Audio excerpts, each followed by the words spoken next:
नमस्कार। प्रवीण कुमार वालिया केमिस्ट्री के education hub में आपका स्वागत है।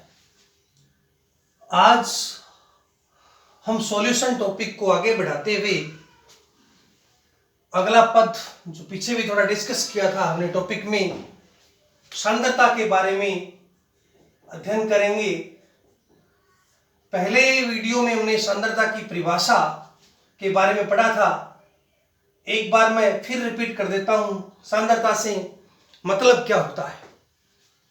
किसी विलयन में उपस्थित विलय की किसी विलयन में उपस्थित विलय की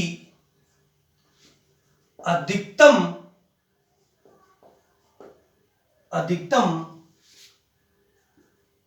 घुली हुई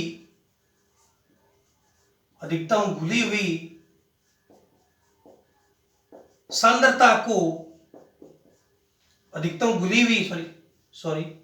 मात्रा को सांद्रता कहते हैं। किसी विलयन में उपस्थित विलय की अधिकतम घुली हुई मात्रा को सांद्रता कहते हैं। यानी कोई हमारे पास विलयन है, इस विलयन में कितनी मात्रा विलय की घुली हुई है, यानी हमने कितना विलय घोला है, इस घुली हुई विलय की मात्रा को ही हम सांद्रता कहते हैं। सांद्रता को मापने के लिए विभिन्न प्रकार के पदों का प्रयोग किया जाता है या मात्रकों का प्रयोग किया जाता है या यूनिट का प्रयोग किया जाता है। इन यूनिट को हम स्टेप बाय स्टेप यानी पद बाय पद अध्ययन करेंगे। सांद्रता के पदों को आगे बढ़ाते हुए हमने पिछले वीडियो में देखा था कि सांद्रता के मुख्यतः 3 पद होते हैं, यानी 3 मात्रक यूज किए जाते हैं। इन तीनों मात्रकों को मैं एक चार्ट से मैंने पिछले वीडियो में समझाया था, दोबारा रहता हूं। सांद्रता के मात्रक, सांद्रता के जो मात्रक हैं उसको 3 पदों में बांटा गया है। इस प्रकार से हम 3 स्टेप बनाएंगे। 3 पदों में बांटा गया है। 3 पदों में सबसे पहला है भार आयतन मात्रक। भार आयतन मात्रक। दूसरा है भार मात्रक। और तीसरा है भार या आयतन प्रतिशतता। भार या आयतन प्रतिशतता 3 है। तीनों के अंदर भी अलग अलग इसके मात्रक दिए हैं। भार आयतन मात्रक में एक तो हम पढ़ेंगे मोलरता, जिसको मोलरिटी कहते हैं इंग्लिश में। ये जो टॉपिक है वो 11वीं क्लास में भी है और 12वीं क्लास में भी, दोनों में टॉपिक है। 11वीं के लिए महत्वपूर्ण भी है और 12वीं साइंस के लिए भी महत्वपूर्ण है। तो दोनों के जो बच्चे हैं इसको बड़ा ध्यान से पढ़ेंगे। मोलरिटी, मोलरता। दूसरा इसके अंदर आता है नॉर्मलता, जिसको नॉर्मेलिटी कहते हैं। नॉर्मलता। तीसरा जो इसके अंदर आता है फॉर्मलता, फॉर्मेलिटी बोलते हैं इसको, फॉर्मेलिटी। ये जो तीनों मात्रक हैं ये ताप पर निर्भर करते हैं। बड़ी इंपॉर्टेंट बात है, ताप पर निर्भर करते हैं, यानी टेम्परेचर डिपेंडेंट, ताप पर निर्भर करते हैं। जबकि भार भार मात्रक की बात करूं मैं तो भार भार मात्रक में दो मात्रक हैं। एक तो पढ़ेंगे हम मोललता के बारे में, मोलेलिटी बोलते हैं, मोललता, और दूसरा पढ़ेंगे मोल अंश, या इसको मोल भिन्न बोलते हैं, या मोल प्रभाज, जिसको एक्स से रिप्रेजेंट किया जाता है। ये जो मात्रक हैं वो ताप पर निर्भर नहीं करते, ताप पर निर्भर नहीं करते, ताप पर निर्भर नहीं करते, यानी टेम्परेचर का इफेक्ट इस पर नहीं पड़ता। जबकि भार आयतन प्रतिशतता में 3 इसके अंदर भी मात्रक है। एक तो है इसमें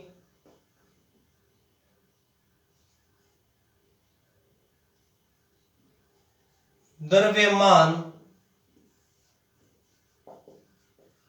आयतन प्रतिशतता, द्रव्यमान आयतन प्रतिशतता, जिसको वेट बाय वॉल्यूम बोलते हैं। वेट बाय वॉल्यूम मतलब W/V परसेंटेज, शॉर्ट टर्म लिखते हैं इसको, शॉर्ट टर्म्स है वेट बाय वॉल्यूम W/V। एक है इसमें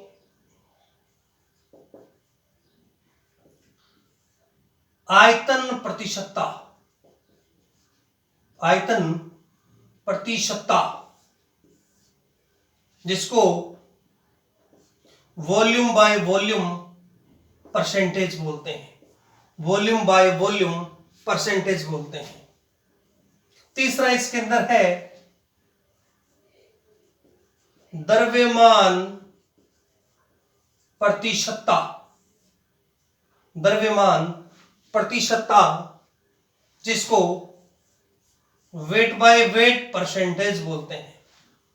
तो तीनों के अंदर तीन इसमें 3 मात्रक हैं, मोलरता, नॉर्मलता और फॉर्मलता। ये ताप पर निर्भर नहीं करते। जबकि भार भार मात्रक में मोललता, मोल अंश या मोल भिन्न या मोल प्रभास, ये टेम्परेचर पर निर्भर नहीं करते, ये ताप पर निर्भर करते हैं। और भार आयतन प्रतिशतता में 3 है, द्रव्यमान आयतन प्रतिशतता वेट बाय वॉल्यूम, आयतन प्रतिशतता वॉल्यूम बाय वॉल्यूम, और द्रव्यमान प्रतिशतता वेट बाय वेट, यानी दोनों ही इसके अंदर भार में आएंगे। इनको विस्तार से आगे बढ़ते हुए एक एक को पढ़ते हैं। सबसे पहले हम यूज करेंगे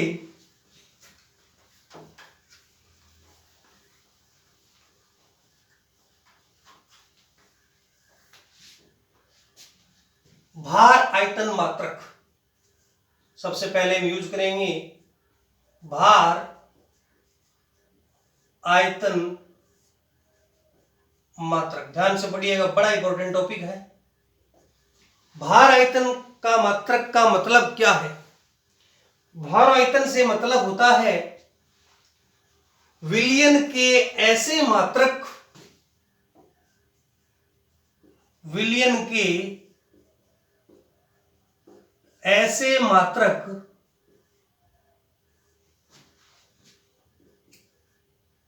जिनमें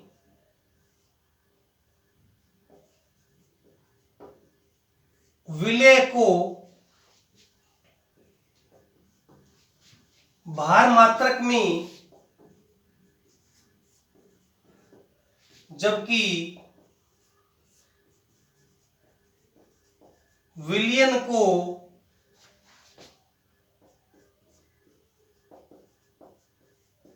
आयतन मात्रक में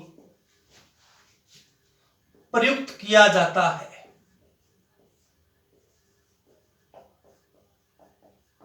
प्रयुक्त किया जाता है। भार आयतन मात्रक कहलाते हैं, यानी विलयन के ऐसे मात्रक जिसमें विलय को भार मात्रक में जबकि विलयन को आयतन मात्रक में व्यक्त करते हैं। यानी एक इसके अंदर चीज भार में रहेगी, वेट में रहेगी, जबकि दूसरा इसमें आयतन में रहेगा। सबसे पहला जो इसका उदाहरण है मोलरता, जिसको अंग्रेजी में मोलरिटी बोलते हैं, और इसको दिखाने का तरीका शॉर्ट, इसका शब्द है, दिखाने का तरीका कैपिटल एम से रिप्रेजेंट करते हैं, कैपिटल एम से रिप्रेजेंट करते हैं। परिभाषा देखते हैं इसकी, 1 लीटर विलियन में, 1 लीटर विलियन में घुले हुए, 1 लीटर विलियन में घुले हुए विलेय के मोलों की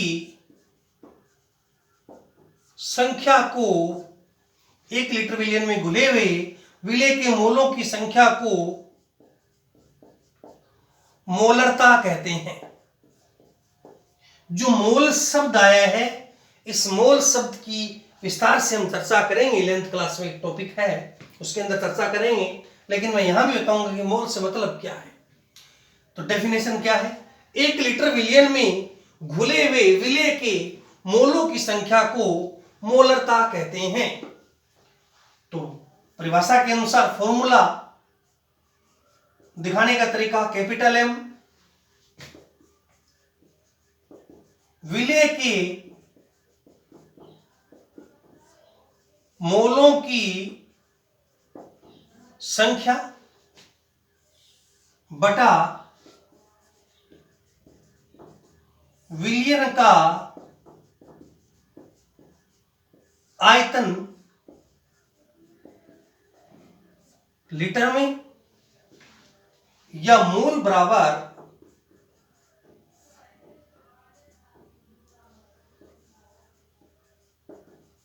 विलेय की ग्राम में मात्रा अपोन अणुभार, या विलेय का अणुभार। तो मोल बराबर है विलेय की ग्राम में मात्रा बटा विलेय का अणुभार। फॉर्मूले को और आगे विस्तार बढ़ा दें, इसका विस्तार कर दें, तो m बराबर फॉर्मूला बन जाएगा अपना विलेय की ग्राम में मात्रा बटा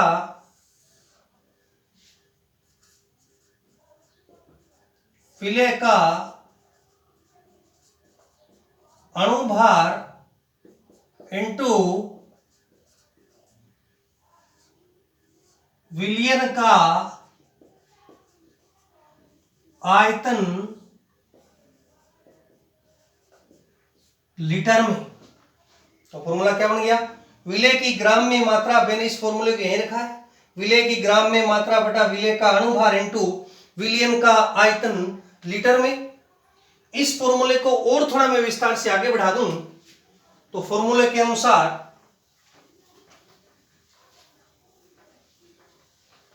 नया फॉर्मूला अपने को क्या दिखेगा, ध्यान से देखिएगा। m बराबर विलेय की ग्राम में मात्रा को रिप्रेजेंट करते हैं स्मॉल w से, w से भी कर सकते हैं स्मॉल w से। विलेय का जो अणुभार है जिसको मैं लिखता हूं mw, जिसका मतलब है मोलिकुलर वेट, विलेय का अणुभार, और जो विलियन का आयतन है, आयतन को v से रिप्रेजेंट करते हैं, और ये वैल्यू जो है किसमें है, लीटर में।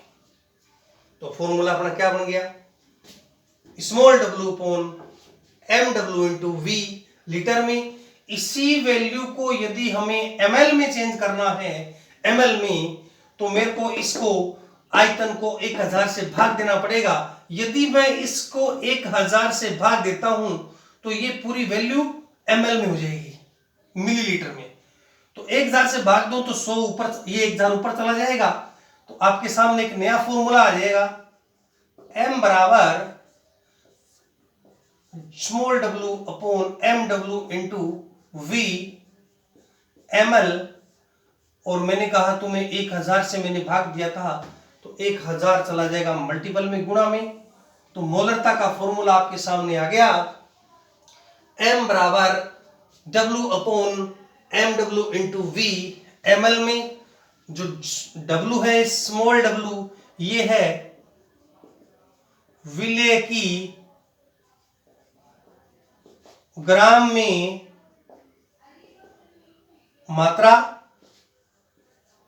mw बराबर होता है विलेय का अणुभार, और v बराबर है विलयन का आयतन। ध्यान रखिएगा, अपने न्यूमेरिकल में भी ये काम में आएगा। मोलरता के बारे में थोड़ा सा और हम आगे फॉर्मूलों को पढ़ते हैं, थोड़े न्यूमेरिकल टाइप के सूत्र हैं, फॉर्मूले काम आएंगे आपको। तो फॉर्मूला बनाता हूं मैं, यदि दो विलयनों को मिश्रित कर दें, न्यूमेरिकल फॉर्मूले हैं, दो विलयनों को मिश्रित कर दें, मिला दें, मिश्रित कर दें तो परिणामी मोलरता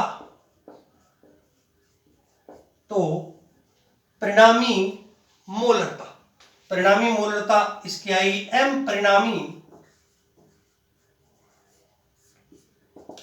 का मतलब दो विलयन को मिक्स कर दिया।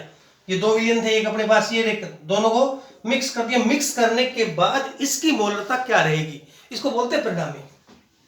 तो फॉर्मूला अपना आएगा m1v1 plus m2v2 upon v1 plus v2।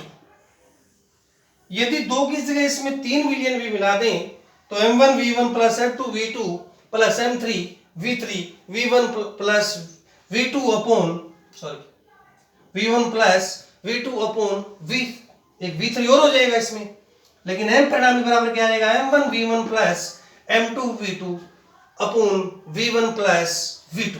ये होता है m परिणामी। यदि एक फॉर्मूला और है, यदि विलयन को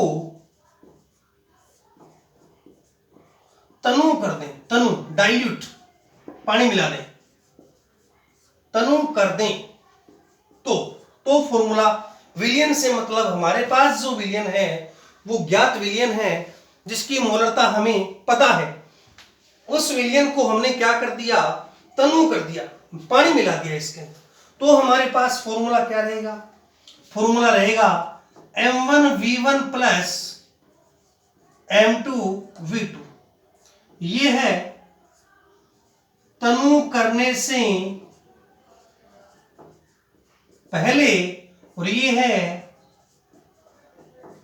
तनु करने के बाद। यानी दो विलयन थे, एक तो ये हमारे पास विलयन है फर्स्ट, और ये विलयन था, ए था, इसमें हमने पानी मिलाया तो विलयन बी बन गया। तो ए की मोलरता अलग थी और पानी मिलाने से बी की मोलरता अलग होगी। तो ये बात है m1v1 is equal to m2v2। और थोड़ा मोलरता में कुछ शब्दों का मतलब देखते हैं हम। यदि यूं लिखा हो 1m इज इक्वल टू, तो इसे कहते हैं मोलर विलयन। यदि m/2 लिखा हो तो बोलते हैं सेमी मोलर विलयन। m/5 हो तो बोलते हैं इसको पेंटीमोलर विलयन। m/10 हो तो डेसीमोलर विलयन। m/100 हो तो सेंटीमोलर विलयन, और m/1000 हो तो मिली मोलर विलियन कहते हैं, मिली मोलर विलियन कहते हैं। तो शब्द हैं ये, ध्यान रखना इनका। 1 एम हो तो मिली मोलर, एम बटा 2 सेमी मोलर, एम बटा 5 तो पेंटी मोलर, एम बटा 10 तो डेसी मोलर, एम बटा 100 तो सेंटी मोलर, और एम बटा 1000 हो तो इसको मिली मोलर विलियन कहते हैं। तो ये था मोलरता के बारे में। इसके बाद हम नेक्स्ट टॉपिक को इसको आगे बढ़ाते हुए पढ़ते हैं। इसके बाद जो अगला इसके अंदर पद आता है वो आता है इसमें नॉर्मलता। अगला जो पद आएगा इसमें आएगा नॉर्मलता।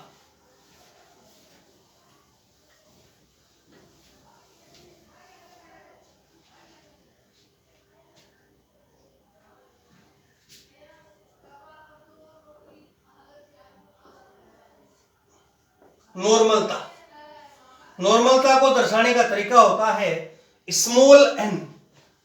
तो पहले परिभाषा देखते हैं। 1 लीटर विलियन में, 1 लीटर विलियन में घुले हुए ग्राम तुल्यांकों, 1 लीटर विलियन में घुले हुए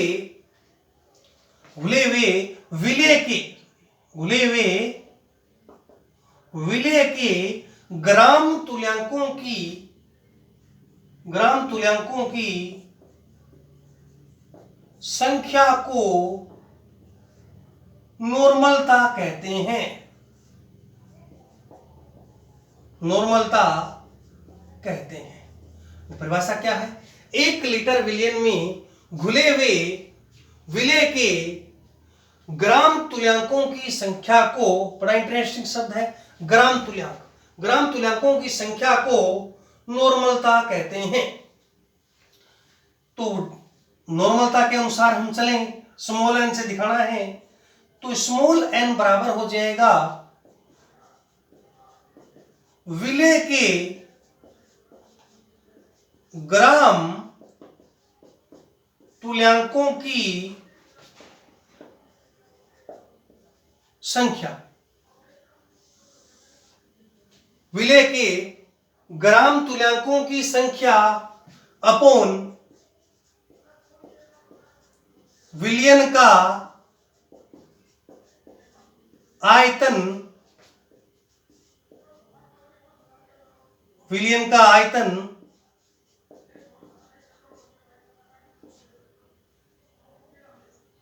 आयतन लीटर में।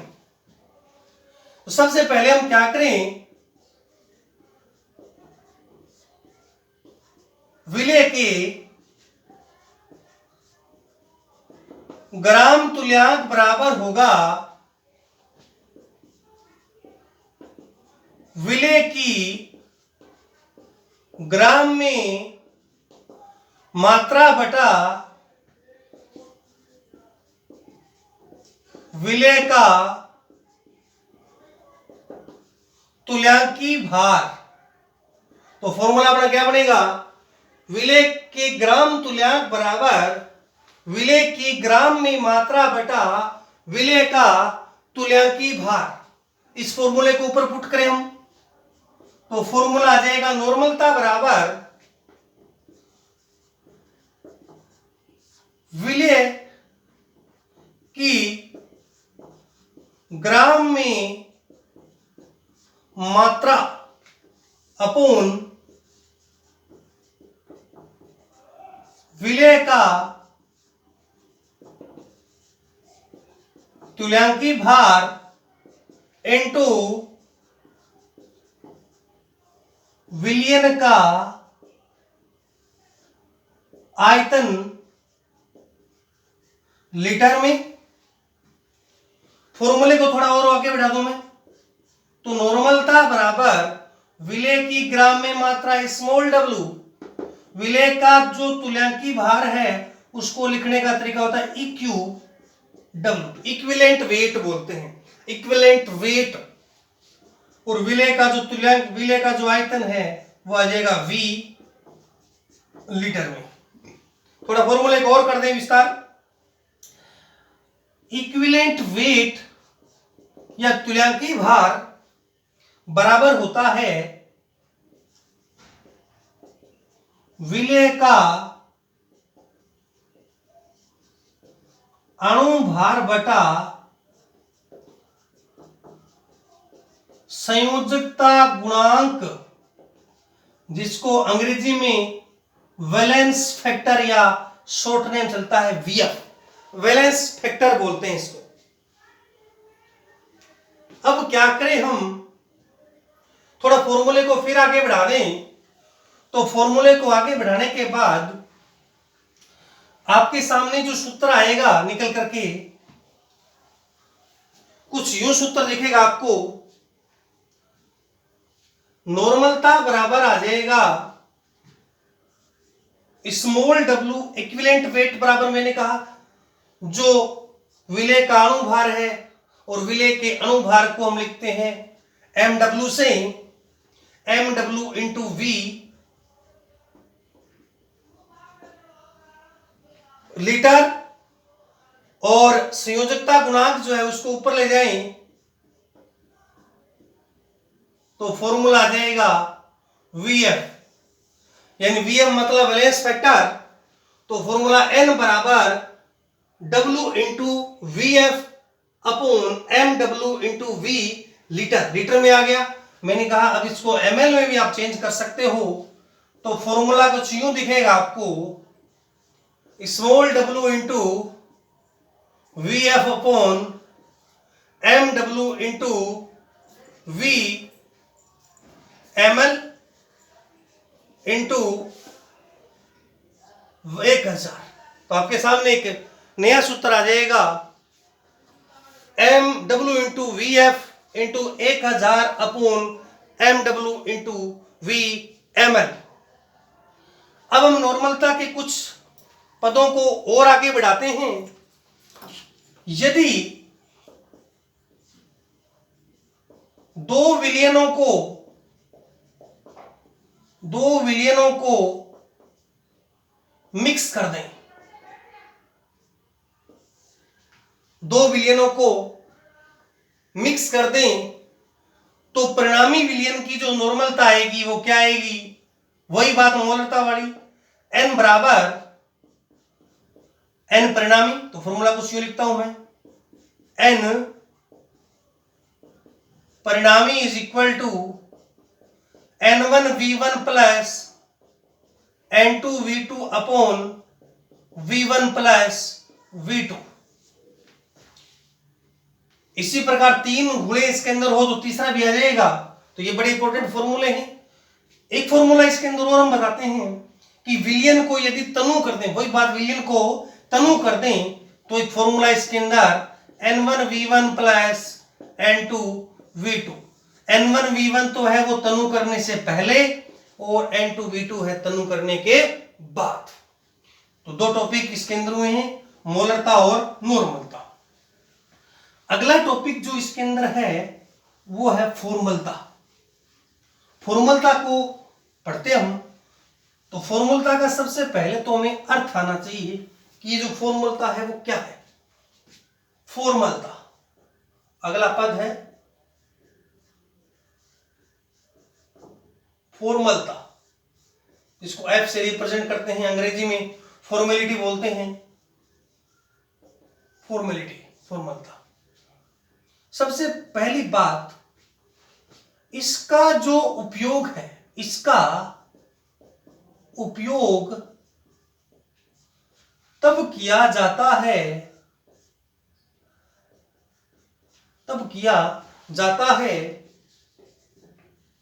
जब विलेय का वियोजन, डिसोसिएशन बोलते हैं, डिसोसिएशन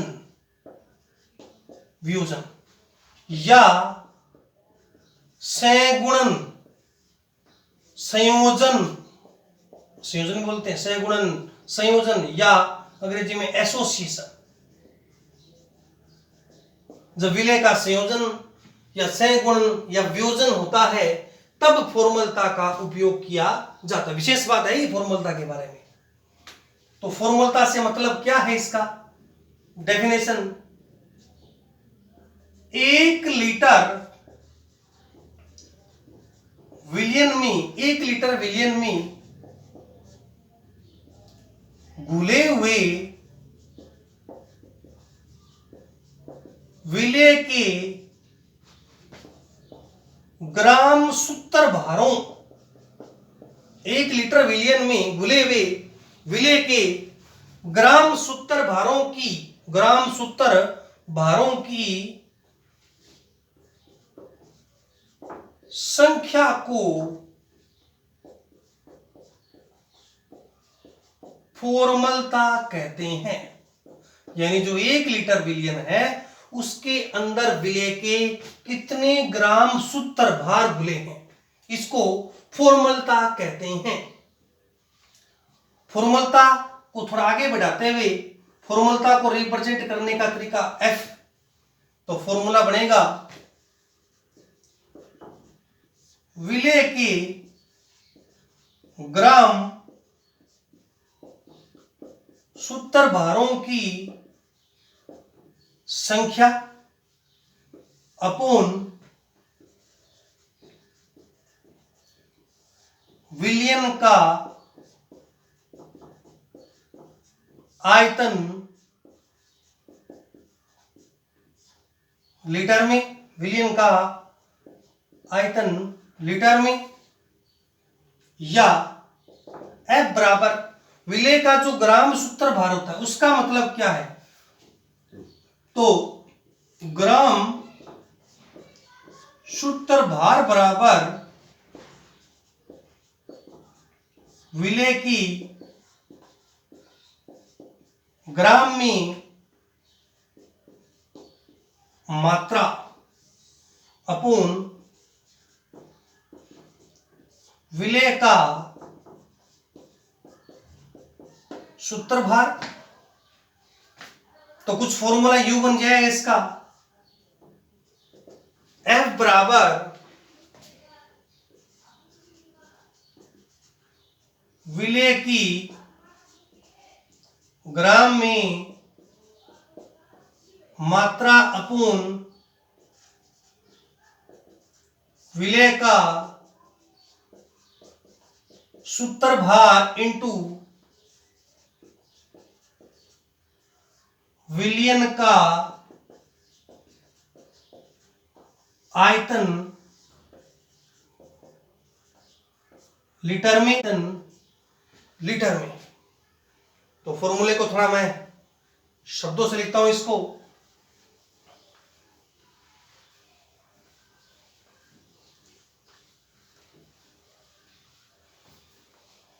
तो फॉर्मूला कुछ अपने को यूं दिखेगा,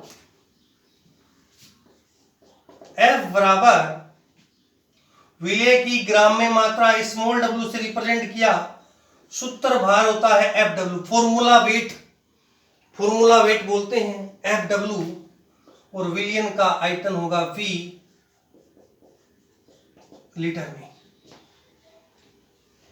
इसको ml में चेंज करना है तो वही तरीका W upon FW into V ml into 1000, और सूत्र भार बराबर होता है, सूत्र भार यानी फॉर्मूला वेट बराबर होता है विलय का अणुभार इंटू 2। विलय के अणुभार को 2 से मल्टीपल कर दिया जाए तो सूत्र भार आ जाएगा।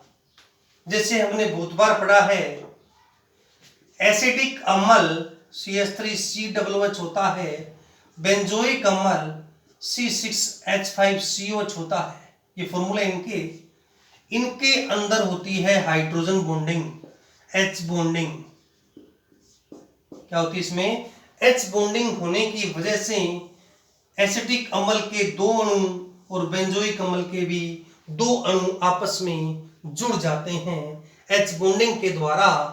तो जुड़ने से इनका जो अणुभार है जो अपने पढ़ेंगे इसी टॉपिक के अंदर प्रेक्षित अणुभार बोलते हैं। क्या बोलते हैं इसको? प्रेक्षित अणुभार। वो सामान्य से डबल दिखाई देता है अपने को, सामान्य से डबल दिखता है। तो एसिटिक अम्ल का जो अणुभार है वो 60 होना चाहिए। 60 हमने निकाला इनको जोड़ करके, परमाणु भार जोड़ दो, अणुभार आ जाएंगे। और इसका जो अणुभार है वो 122 होना चाहिए। लेकिन जब हमने फॉर्मूलता में इनको लगाएंगे, इनका जो अणुभार लगाएंगे, तब हम क्या देखेंगे कि हाइड्रोजन बॉन्डिंग की वजह से इसके दो अणु आपस में जुड़ जाते हैं। इसीलिए एसिटिक अम्ल का जो फॉर्मूला वेट होगा वो 120 होगा। इसका जो फॉर्मूला वेट होगा वो 244 फॉर्मूला वेट होगा। तो इस प्रकार हम जब इसके न्यूमेरिकल करेंगे, सवाल करेंगे, तो इसके अंदर इन मानों को पुटअप किया जाएगा। तो आज के टॉपिक में हमने जो टॉपिक पढ़ा है, मोलरता पढ़ी है, नॉर्मलता पढ़ी है, फॉर्मलता पढ़ी है। अगला जो वीडियो होगा उसके अंदर इन सब के न्यूमेरिकल किए जाएंगे, इनके सवाल किए जाएंगे। तो इससे पहले अपने को इन सब के फॉर्मूले आपको दिमाग में रहने चाहिए। तो फॉर्मूला आपके जहन में रहेगा तो आप बड़ा आसानी से इसको कर सकते हो। जय हिंद, जय भारत।